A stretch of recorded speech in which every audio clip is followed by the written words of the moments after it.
Assalamualaikum warahmatullahi wabarakatuh. Selamat malam teman-teman semua. Jumpa lagi dengan Yunina, belajar bersama Kak Yunina. Di malam hari ini kita akan ngebahas tentang prediksi soal SKB Guru SD sebanyak 50 soal prediksi. Aku juga ngucapin terima kasih untuk teman-teman yang udah pada ngerjain dan udah ngirim ke WhatsApp aku, dan itu sebagai wujud atensi bahwa Anda tuh udah ngerjain semuanya ya. Dan pastikan untuk habis ini kita bahas dan bagaimana dengan nilai Anda, semoga memuaskan. Amin ya rabbal alamin. Untuk kunci udah aku siapin juga ya. Jadi nanti habis ini saya setelah Vicon selesai nanti akan saya share. Kalau Vicon belum selesai tidak akan saya share biar nanti teman-teman bisa bersama-sama saya untuk mengetahui apa jawaban-jawabannya sih yang bikin penasaran gitu ya. Dan di sini untuk jawaban juga udah aku siapin dengan pembahasan. Jadi tidak hanya jawaban apa gitu ya, tapi ada pembahasannya juga. Oke, kita akan mulai prediksi SKB Guru SD 2020 by Smart Apps. Thank you buat atensinya teman-teman semua. Semoga video kali ini bermanfaat untuk kita semua ya. Dan juga bakalan diupload di channel YouTube-ku Yunina Sinta. Jangan lupa untuk like, share, and subscribe. Thank you banget. Nomor 1. Peneliti mengamati, mengkaji banyak anak dengan berbagai usia dalam waktu yang sama. Merupakan metode meneliti perkembangan manusia yaitu ya. Selamat, jawabannya adalah C, cross sectional. A, longitudinal bukan, transactional bukan, cross sectional, transaction and transversal. Jadi, kenapa jawabannya C? Pembahasannya adalah ada dua metode yang sering dipakai dalam meneliti perkembangan manusia, yaitu longitudinal dan cross-sectional. Dengan metode longitudinal, peneliti mengamati dan mengkaji perkembangan satu atau banyak orang yang sama usia dalam waktu yang lama. Dengan metode cross-sectional, peneliti mengamati dan mengkaji banyak anak berbagai usia dalam waktu yang sama. Jadi jawabannya adalah C, Selamat yang mengerjakan dan benar. Next, nomor 2. Berikut ini merupakan salah satu tokoh aliran behavioristik adalah, untuk aliran behavioristik saya yakin Anda sudah sering kuliah ya, duduk-duduk di bangku kuliah kita sering banget diajarkan dengan bahwa aliran behavioristik itu adalah Edward Lee Thorndike. Karena tokoh aliran behavioristik itu terdiri dari Edward Lee Thorndike, Watson, Clark Hurl, Edwin Guthrie, dan Skinner. Tokoh aliran kognitif beda lagi. Kalau kognitif, Jean Piaget, Jeremy Brunner, dan Ausubel. Kalau tokoh humanistik itu adalah Bloom, Cradwell, dan David Ackold. Oke, thank you. Dan jawabannya adalah A. Selamat untuk teman yang mengerjakan dan benar. Oke, untuk selanjutnya teman-teman, di sini ada nomor 3. Menurut Guthrie, hukuman memegang peranan penting dalam proses belajar. Namun, Skinner tidak sependapat dengan hal itu. Berarti yang dititik beratkan adalah Skinner. Karena apa nih teman-teman? Nah, kita akan ngebahas. Dari A, pengaruh hukuman terhadap tingkah laku seumur hidup. Dampak psikologi yang buruk mungkin akan terkondisi bila hukuman berlangsung. Dampak fisik yang buruk mungkin akan terkondisi bila hukuman berlangsung singkat. Dampak fisik yang buruk mungkin akan terkondisi bila hukuman berlangsung lama. Hukuman mendorong si terhukum bertobat. Ya, ini jawabannya adalah B ya. Karena alasan Skinner tidak sependapat dengan Guthrie. Karena dampak psikologi yang buruk mungkin akan terkondisi bila hukuman berlangsung lama. Nomor 4. Feedback pada pembelajaran dengan media cenderung diberikan sebagai penguatan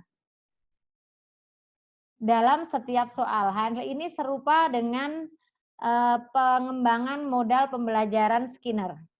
Silahkan Anda bisa lihat ya, ternyata jawabannya adalah kita sudah C ya, teaching machine. Yang A multimedia learning, feedback learning, teaching machine, media machine, project machine. Jadi yang tepat adalah C. Kenapa? Karena feedback pada pembelajaran dengan multimedia cenderung diberikan sebagai penguatan dalam setiap soal. Hal ini serupa dengan program pembelajaran yang pernah dikembangkan oleh Skinner ya. di mana Skinner mengembangkan model pembelajaran yang disebut teaching machine yang merupakan feedback kepada siswa bila memberikan jawaban benar dalam setiap tahapan, bukan sekedar feedback pada akhir tes aja. Oke. Nomor 5. Brunner, pengikut setia teori kognitif, menyatakan yang Brunner itu adalah tentang, iya benar banget, perkembangan bahasa berpengaruh terhadap perkembangan kognitif. Jadi bahasa itu akan mempengaruhi perkembangan kognitif. Itu yang dinyatakan oleh Brunner. Untuk nomor 6, menurut Brunner, perkembangan kognitif seseorang terjadi melalui 3 tahap yang ditentukan oleh caranya melihat lingkungan, yaitu, iya benar banget. Jadi Brunner itu terkenal dengan active, iconic, simbolik. Ya, tidak ada hubungan dengan enactive, environment. Nah, ini udah nggak ada hubungannya ini. Nah, ini bukan jawaban. Jadi jawabannya adalah A. Oke, lanjut ke nomor selanjutnya ya. Ini pembahasannya banyak aku ya dari Smart Apps. Nomor 7. Seseorang melakukan aktivitas-aktivitas dalam upayanya untuk memahami lingkungan sekitarnya merupakan perkembangan kognitif seseorang yang terjadi melalui tahap. Ya, betul sekali. Itu merupakan tahap dari cara belajar dari Brunner ya, yaitu E. Kemudian untuk nomor 8, seseorang memahami objek-objek atau dunianya melalui gambar visualisasi verbal. Kemudian untuk merupakan perkembangan kognitif seseorang terjadi pada tahap ya. A. Environment, active, iconic, symbolic. Ya, jawabannya adalah C ya, iconic. Kemudian untuk nomor 9. Seseorang telah mampu memiliki ide-ide atau gagasan-gagasan abstrak yang sangat dipengaruhi oleh kemampuannya dalam berbahasa dan logika. Merupakan perkembangan kognitif seseorang terjadi melalui tahap D ya, simbolik. Oke, di sini udah ada. Kemudian nomor 10, berikut merupakan fungsi dari kurikulum. Ya, sebagai suplementasi ya. Alat pendidikan harus dapat memberikan pelayanan kepada siswa. Itu namanya suplementasi. Nomor 11, jawaban E, peran dari kurikulum yaitu konservatif karena melestarikan budaya. Nomor 12, kurikulum yang dikembangkan oleh sekolah harus memiliki kesesuaian agar bermanfaat, merupakan prinsip pengembangan kurikulum yaitu yes. Karena kesesuaian yang bermanfaat maka relevan. Itu kata kuncinya ya, relevansi. Kemudian untuk nomor 13, terminologi istilah yang digunakan, klasifikasi, kategori, prinsip, generalisasi berkenaan dengan ilmu pengetahuan teknologi seni dan budaya terkait dengan diri sendiri, keluarga, sekolah, masyarakat. Ini merupakan penjelasan dari pengetahuan konseptual karena di situ ada prinsip generalisasi. Untuk nomor 14, proses untuk memperoleh pengetahuan ilmiah secara sistematis. Hal ini membuat pendekatan saintifik berbasis keilmuan karena di sini tentang ilmiah. Ya, karena udah jelas clue-nya adalah ilmiah. 14A. Selamat yang mengerjakan dan benar. Terima kasih yang udah ngirim ke WA. Jadi tidak berlama-lama ya. Jadi rundown, oh ini jawabannya ini jawabannya ini gitu. Beda lagi dengan yang belum baca soalnya nih ya. Yang belum baca soalnya, belum ngerjain. Nah ini yang nanti agak ketinggalan. Silahkan untuk secara mandiri bisa mengerjakannya ya. Nomor 15, pembelajaran berbasis masalah merupakan ya, pembelajaran berbasis masalah berarti dia menggunakan masalah nyata dalam kehidupan sehari-hari dan sifatnya terbuka ya, tidak tertutup. Tapi permasalahannya nyata dalam kehidupan sehari-hari. Nomor 16. Salah satu teori yang pernah dikemukakan oleh Hamalik, yaitu berkaitan dengan apa? A, B, C, D, E. Ya, jawabannya kalau yang Hamalik itu adalah, Anda kasih clue-nya adalah pemakaian media pembelajaran itu dapat membangkitkan keinginan, motivasi, ya, bahwa dia itu juga mempengaruhi psikologi terhadap siswa. Nah, ini ada di bukunya dia juga, beliau itu ada di bukunya Prof. Hamalik ya, yang tentang media pembelajaran. Ini untuk penjelasannya juga sudah aku kasih pembahasannya.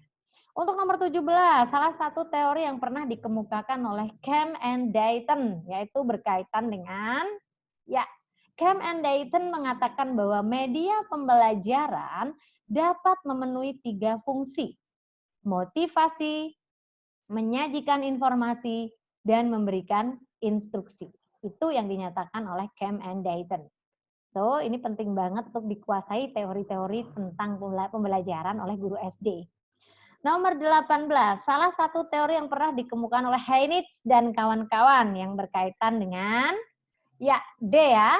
Kalau Heinitz dan kawan-kawan mengatakan bahwa model perencanaan penggunaan pemanfaatan media yang efektif dikenal dengan nama Azure. Ya, seperti itu. Untuk penjelasannya sudah ada di sini ya. Kalau GANYE beda lagi. Kalau dia GANYE lebih ke pertimbangan dalam pemilihan media. Kalau media yang efektif itu lebih ke Heinitz. Nomor 19. Menurut Cam and kurang ini ya, Dayton juga ya, dalam mendesain suatu media sederhana perlu diperhatikan beberapa prinsip. Yang paling penting adalah keseragaman ya, karena Cam menyatakan bahwa prinsipnya ada kesederhanaan, kesatuan, penekanan, dan keseimbangan. Nomor 20, adanya pembagian posisi yang simetris merupakan prinsip mendesain media sederhana, yaitu, ya betul banget, pembagian simetris masuk ke keseimbangan formal. Seperti itu ya teman-teman, untuk pembahasannya juga sudah ada. So, secara mandiri Anda nanti bisa download dari kiriman saya, habis ini saya kirim PDF dari kunci jawaban untuk Anda pelajari lagi. 21, meminta tanggapan merupakan istilah Azure yang yaitu, ya, require learner response. Jadi, di evaluate itu ada mengevaluasi. Kalau analyze learner karakteristik, menganalisis karakteristik pembelajar, yaitu siswa itu sendiri. Sedangkan untuk state objective itu lebih merumuskan tujuan pembelajaran. Select modify design material itu lebih memilih modifikasi dan merancang bagaimana mengembangkan materi dan media. Sedangkan require learner response itu lebih meminta tanggapan siswa. Respon atau umpan balik. 22, jawaban A.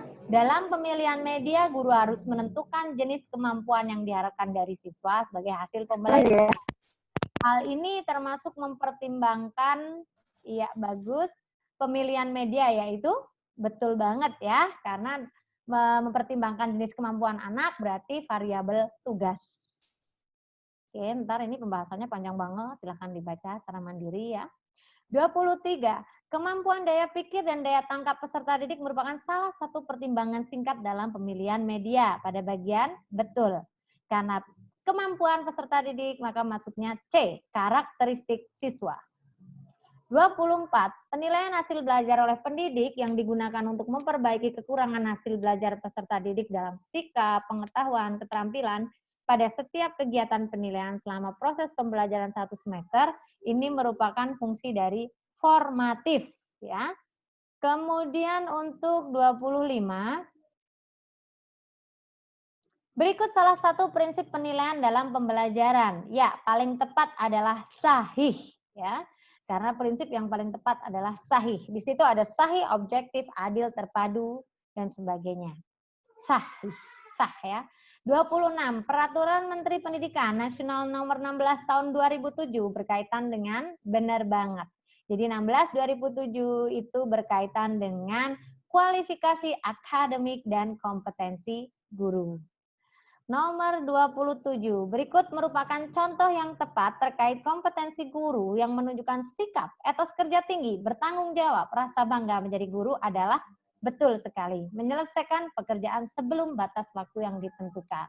Nah, kalau Anda misalkan ya, pembimbingan seperti ini, saya beri soal, Anda menyelesaikan dalam durasi waktu, saya maksimal batas waktu jam 4, berarti Anda ASN sebelum jam 4, Anda sudah setor tugas dan sebagainya. Nah, ini masuk ke kompetensi guru, masuk ke sikap etos kerja. Kemudian untuk nomor 28, kemampuan seseorang guru dalam berperilaku layaknya seorang guru merupakan salah satu kompetensi, betul, kepribadian, karena ini lebih ke perilaku. Kemudian nomor 29, kemampuan komunikasi, kata kunci, komunikasi dan bergaul, ini masuknya betul banget. Sosial. 30, memelihara hubungan seprofesi, semangat kekeluargaan, kesetiakawanan sosial. Hal ini terdapat pada Kode Etik Guru pasal D7. Silakan hafalkan Kode Etik Guru semua pasalnya, karena kemungkinan bisa dihadirkan di dalam SKB Guru SD. 31, berikut ini kriteria kompetensi sosial, kecuali, ya. Karena kecuali, maka yang paling tepat adalah, ya betul banget, bertindak subjektif. Karena kalau objektif itu tidak diskriminatif, ya. 32, cara meningkatkan kepedulian anak, kecuali adalah benar. A, menumbuhkan contoh sikap sosial. Atau B, melibatkan dalam kegiatan sosial, menanamkan sifat saling menyayangi, memberikan kasih sayang, mendidik, dan anak untuk memilih-milih teman. Oh ya, ini sorry ini harus, ini karena kecuali ya, kecuali berarti ini jawabannya adalah E, untuk nomor 32. 33, untuk melaksanakan tugas sebagai tenaga kependidikan yang berperan menjadi petugas kemasyarakatan, guru harus memiliki kompetensi kecuali. Kalau kecuali berarti dia lebih ke aspek sumatif pendidikan. Karena untuk melaksanakan tugas sebagai tenaga kependidikan yang berperan menjadi petugas kemasyarakatan, guru harus memiliki kompetensi yang paling penting adalah aspek normatif, pertimbangan jabatan, mempunyai program masyarakat, dan beritikat baik. Untuk selanjutnya nomor 34, ini yang kemarin saya belum sempat merevisi ke teman-teman semua ya, ada karate, ada menari, tapi di sini harusnya menari. Nah, untuk sebagai guru dalam menghadapi siswa seperti Reno, ini kita alangkah baiknya adalah kita memberikan C ya, membimbing Reno untuk meningkatkan prestasi, disertai fasilitas untuk ya bakat-bakatnya, seperti itu. 35, suatu ketika hasil pekerjaan yang telah Anda kerjakan dengan susah payah dikritik tajam oleh kepala sekolah. Sebaiknya yang Anda lakukan adalah, betul sekali, selamat yang mengerjakan D, menahan diri, mencermati kritikan untuk melakukan perbaikan. 36, Anda mendapatkan amanah sebagai ketua panitia penerimaan siswa baru ya. Daya tampung cuma 100 orang nih. Kebetulan ada 2 siswa yang skornya sama, tapi salah satu ini adalah anak dari kepala sekolah. Anda sebaiknya betul. E, membahas dalam rapat panitia karena keputusannya bukan Anda saja nih yang mengambil dan dapat dipertanggungjawabkan bersama-sama. 37, selamat yang mengerjakan A. Pandangan Anda tentang keterlibatan masyarakat dalam penyelenggaraan pendidikan di sekolah adalah bahwa masyarakat berpotensi dikolaborasikan dengan kegiatan sekolah. Ingat, dalam melakukan kegiatan sekolah kita harus berkolaborasi dengan wali siswa, dengan masyarakat, stakeholder yang ada ya. Kemudian untuk nomor 38, suatu ketika terdapat tetangga yang meminta Anda untuk menjadi mediator dalam penyelesaian rumah tangga mereka. Sikap terbaik yang Anda lakukan adalah, betul, B, menyarankan untuk meminta bantuan kepada pihak berwenang, karena hal itu bukan bidang guru. Jadi kalau kita nggak bisa jadi mediasi untuk masalah rumah tangga, lebih baik kita memberikan saran untuk orang lain yang membantu. 39. Seorang guru memiliki siswa dari anak kepala dinas di kotanya. Siswa tersebut memiliki nilai rendah. Kepala sekolah meminta agar nilai siswa tersebut ditambah, sehingga dapat masuk dalam kelompok siswa berprestasi. Tanggapan guru terhadap permintaan kepala sekolah itu baiknya gimana? Iya, harus B dong. Kita kan harus jujur. Memberikan nilai apa adanya sesuai dengan pencapaian siswa meskipun kepala sekolah meminta menaikkan nilai. Karena tidak boleh, harus sesuai dengan realita dan kenyataan. 40 teman-teman, Anda sebagai seorang guru melakukan kesalahan dan itu berakibat buruk pada semuanya. Sikap Anda bagaimana? Ya, paling tepat adalah C ya teman-teman, melakukan introspeksi diri, meminta maaf pada semua pihak, meningkatkan kinerja kembali. Tidak kita habis minta maaf terus kerasa nggak enak dan sebagainya. Itu berarti kita nggak profesional. Kalau kita profesional berarti setelah kita melakukan kesalahan, kita minta maaf baik-baik dan tetap meningkatkan etos kerja. Inilah ASN. Untuk nomor 41, Ketika Anda sebagai seorang guru merasa ditipu oleh rekan Anda yang mengajak berbisnis dengan Anda, sering banget ya bisnis-bisnis bodong yang sering bikin kita tipu, ini juga harus hati-hati. Sikap Anda bagaimana? Ya, C paling tepat. Untuk di kompetensi guru dalam kepribadian, Anda harus meredam emosi, bersabar, mencoba berpikir jernih. Ya, kita cari solusi bersama, cari solusi bareng-bareng, tidak mengkambing hitamkan orang lain ataupun merasa bahwa diri kita yang paling benar. 42. Dalam sekolah Anda terdapat guru baru yang bersikap tidak sopan terhadap Anda. Sikap Anda bagaimana? Ya, yang A adalah kita harus mengingatkan dengan baik-baik agar lebih ramah. Yang namanya orang harus diingatkan, kalau tidak dia bisa keluar dari koridor, seperti itu ya.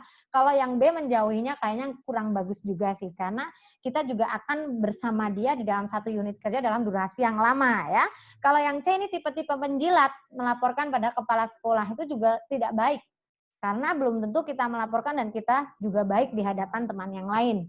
Untuk yang D, tidak perlu ikut campur karena bukan urusan Anda. Jangan untuk lepas tangan. Karena itu ada di dalam sekolah Anda, di dalam unit kerja Anda, so far Anda juga terlibat di dalamnya. Yang E, ikut bersikap tak ramah dengan memusuhinya, apalagi ini ya.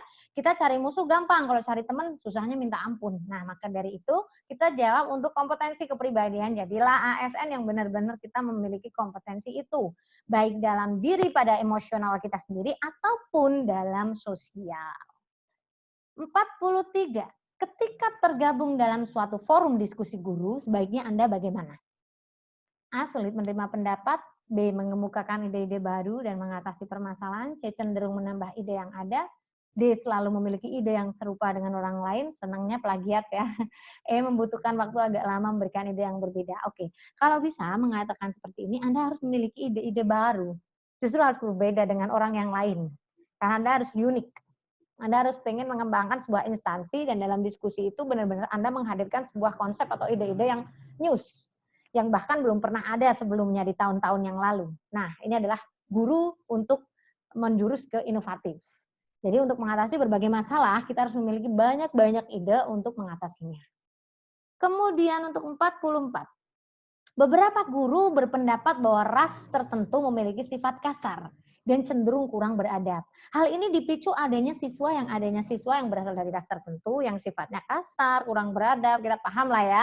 Sebaiknya Anda tuh bagaimana? Ya, yang A membenarkan pendapat karena pernah melihat beberapa kasus, jadi Anda, oh ya benar nih. Nah, kalau yang B, pola asuh orang tua dan kultur masyarakat dapat mempengaruhi proses pembentukan karakter.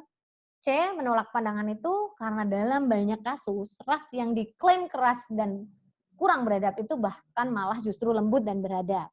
Yang D, ras apapun memiliki potensi untuk menjadi orang baik dan orang tidak beradab. E, membiarkan saja daripada takut salah. Nah, kalau bisa, memang benar banget untuk yang namanya pembentukan karakter manusia itu adalah dari pola asuh orang tua. Misalkan nih ya, aku biasa mandiri, ya sampai dari kecil sampai sekarang. Kenapa? Karena ibu bapak semua adalah pekerja, mereka adalah karir.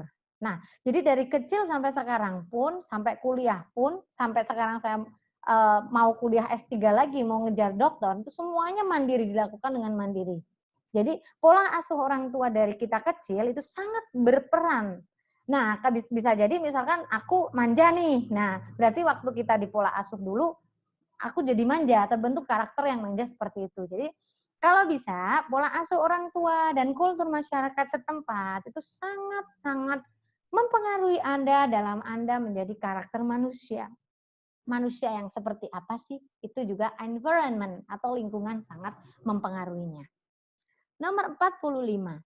Salah satu hal terpenting sebagai seorang guru adalah lead by example, merasa bekerja bersama tim, peka terhadap kebutuhan orang lain, menarik minat rekan kerja untuk bergabung bersama, kinerja dan progres.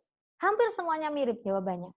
But so far, salah satu hal terpenting sebagai guru adalah lead by example. Karena guru itu banyak yang bilang digugu dan ditiru. Seorang guru dalam memberikan contoh bisa jadi seorang pemimpin yang diharapkan, menjadi seorang yang mengkoordinir, menggerakkan anak didiknya, Istilahnya kita nyuruh anak didik kita disiplin nggak terlambat, kitanya mau upacara terlambat. That is not true ya.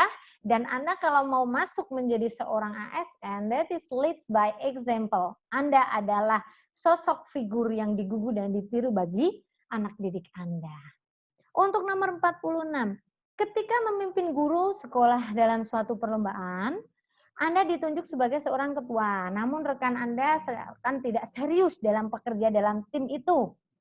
Sebaiknya Anda bagaimana?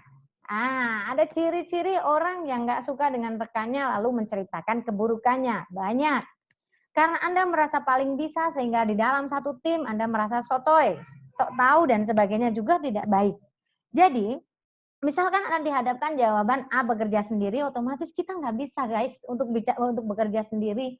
Kita butuh teamwork yang kuat. B, memberikan ancaman yang efektif kepada rekan yang susah diajak kerja sama. Kamu kalau nggak ngumpulin tugas kayak gini-gini, nah ancaman penuh ancaman ya. Yang C, melaporkan kepada kepala sekolah, ini nggak baik banget buat lingkungan loh, tipe orang yang nomor C ini. Kenapa? Karena dia bisa memecah belah persatuan. D, mengarahkan, mendampingi, memotivasi. E, menasehatinya agar lekas sadar ya. Paling tepat adalah D ya guys, karena lebih baik kita lead, jadi pemimpin yang baik untuk mereka. Kalau mereka nggak bisa ya kita usahakan untuk memotivasinya. 47. Setelah mengerjakan materi pembelajaran untuk esok hari, hal yang sebaiknya Anda lakukan adalah, betul, meneliti pekerjaan itu kembali. Misalkan nih, aku kasih tantangan challenge untuk besok, aku kasih prediksi 50 soal lagi.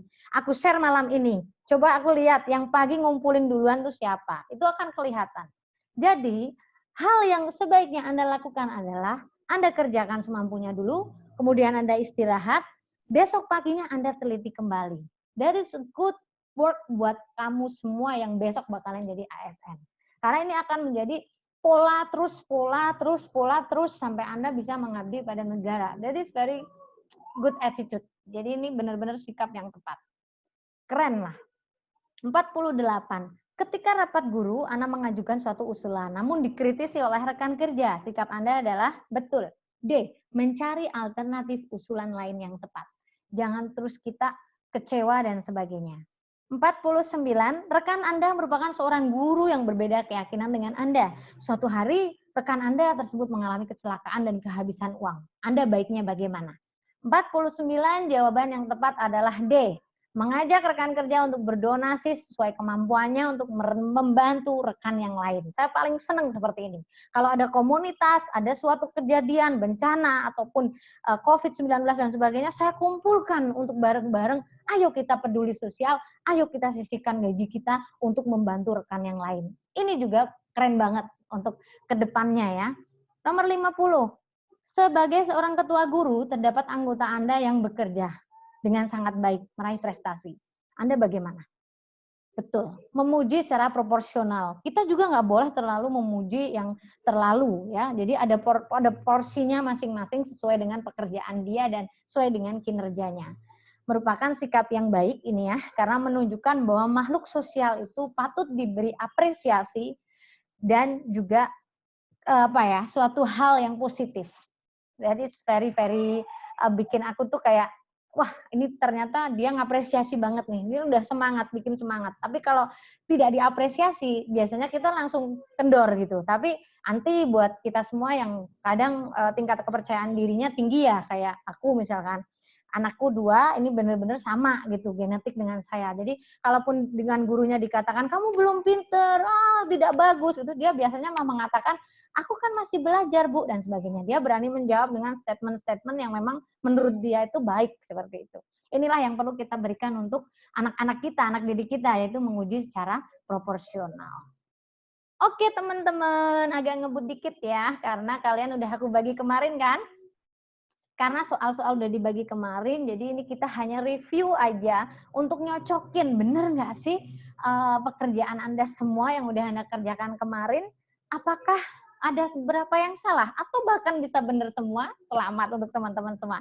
Tapi di sini aku tadi sepilas melihat bahwa dari kiriman WhatsApp teman-teman ini mantep dan gak ada jawaban yang diganti, ini menandakan bahwa Anda tuh sekali jawab dan benar seperti itu. Jadi kan kalau orang jawab D gitu, kadang dibenerin lagi jadi C dan sebagainya, tapi Anda enggak. Anda mantap. Menurut aku bener sih, orang yang mantap itu malah justru jawaban pertama tuh bener. Jadi kalau Anda nanti rubah lagi, biasanya mempengaruhi psikis Anda untuk menuju ke yang salah, justru seperti itu. Thank you buat kebersamaannya. Habis ini aku mau kasih lagi 50 soal prediksi lagi, yaitu nomor 61 sampai 100. Tentunya ada hitungan juga dan sains. Silahkan untuk teman-teman benar-benar bisa melihat ya porsinya aku ngasih kompetensi profesional, pedagogik, kompetensi kepribadian sosial. Nah, nanti ini kita masuk ke mapel 61 sampai 100. Aku kasih malam ini juga. Dan untuk teman-teman saya mohon untuk proaktif sehingga Anda juga menggali potensi sendiri. Kalau nggak ada kepentingan yang mendesak banget, silakan untuk pekerjakan semampunya dan nanti di cross check seperti ini akan mengasah keterampilan Anda dalam mengerjakan SKB. Ya, saya buka lagi untuk kolom chat karena masih ada waktu untuk sesi tanya jawab bersama Kak Yulina. Silakan saya buka untuk sesi tanya jawab. Sambil saya melihat ada WA yang masuk ya. Oke, ini ada juga teman baru selesai ngerjain, ada anak ini ya anak kecil ganggu dan sebagainya. Mungkin waktunya waktu anak lagi tidur ya Kak ya. Aku kasih saran sih seperti itu. Kemudian dari Kak Betty, apa bedanya bimbel premium sama dengan aplikasi? Beda ya Kak, kalau bimbel dibimbing kayak gini, kalau aplikasi nggak dibimbing, cuman beli doang, dapat aplikasi, install di HP, kerjakan. Soal seperti itu. Untuk pertanyaan dari Kak Atika, ingin bertanya nomor 6. Ya, udah ada pembahasan ya Kak, abis ini kita share aja, ntar misalkan Kakak belum mantap dan sebagainya. Ini langsung saya share aja ya di grup ya. Aku sekali share ya teman-teman. Jadi nanti kalau kalian misal ada kendala download dan sebagainya, kita udah nggak tanggung gitu. Karena kita udah nge-share di WhatsApp, ada yang hilang dan sebagainya, Anda minta ke teman aja di dalam satu grup ya. Karena aku kebiasaan kalau udah kita share, biasanya kita langsung del semuanya untuk percakapannya. Oh ya, untuk Mbak Atika bertanya nomor 6 ya yang tadi ya. Bentar, aku buka dulu ya. Oh iya, untuk nomor 6B ya, bukan A ya Kak ya, B ya. Untuk nomor 6B silahkan untuk nanti diperbaiki, untuk jawabannya aja yang salah, untuk pembahasannya benar. Untuk tulisan jawabannya yang salah. Thank you untuk Mbak Atika. Untuk teman yang lain, ini silahkan untuk, ini ya, udah aku jawaban B ya. Karena di pembahasan juga sudah benar. Ada pertanyaan lagi kah? Oh ya, untuk ini nanti ada cross sectional dan transversal ini silahkan untuk Kak Erika buka kunci prediksinya di pembahasan ya karena udah aku share di grup secara mandiri. Anda semua saya yakin mampu ya karena kita udah dewasa semua. Setiap ada share-sharean kita silakan untuk di-open, dibuka, kemudian Anda mengerti karena di sini udah ada pembahasannya juga. Jikalau di situ sangat minimalis dan menurut Anda belum lengkap, Anda bisa searching, browsing untuk mencari googling. Ya. Kak, untuk nomor 15 maksudnya masalah bersifat terbuka dan tertutup itu bagaimana? Nah, masalah yang terbuka itu masalah yang umum, Kak, bukan masalah yang tertutup. Kalau misalkan Kakak membahas tentang hal yang sangat privacy ya, itu namanya tertutup. Jadi kalau guru kalau bisa ngasih permasalahan di dalam kelas yang sifatnya terbuka umum, kita nggak boleh ya, kita nggak boleh Kak Fitri. Jadi kita nggak boleh jadi guru yang ngedepanin dengan masalah-masalah yang tertutup dan bikin mereka jadi masalahnya jadi tambah berat.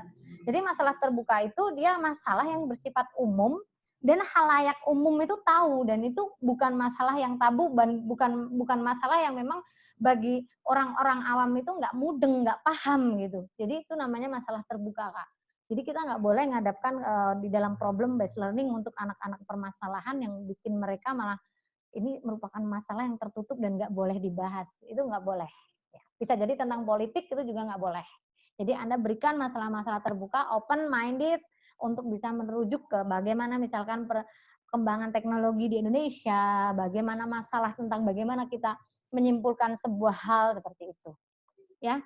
Kemudian untuk ya dari Kak Lilis pertanyaan 19 jawabannya apakah? Oke Kak Lilis bisa buka di grup ya Kak untuk share-shareanku. Bisa pakai WPS Office ataupun PDF, bisa untuk dibuka. Sambil dibuka share-sharean aku ini, aku juga sambil buka yang ada di handphone. Seperti itu. Ya, untuk nomor 19 ini kesederhanaan, kesederhanaan, kesatuan, penekanan, keseimbangan ya, Kak. Jadi untuk jawabannya keseimbangan dan kesederhanaan ya, Kak, ya. Kesatuan juga, berarti ini penekanan, ya berarti ini kecuali, Kak. Karena kecuali maka jawabannya E, Kak. Dari Kak Lilis ya, thank you. Aninda, Kak, untuk media pembelajaran yang harus dipelajari tentang apa? Tentang teori-teori tentang media aja dan pengaruhnya, Kak. Ada bukunya kok. Atau Anda bisa googling dan searching. Thank you buat kebersamaannya malam ini, proaktif banget. Anda sudah tahu nilai Anda yang 50 ini ya, nanti dikalkulasi dengan 50 lagi. Malam ini langsung saya bagikan ke Anda semua. Salam sukses, salam smart up. Wassalamualaikum warahmatullahi wabarakatuh.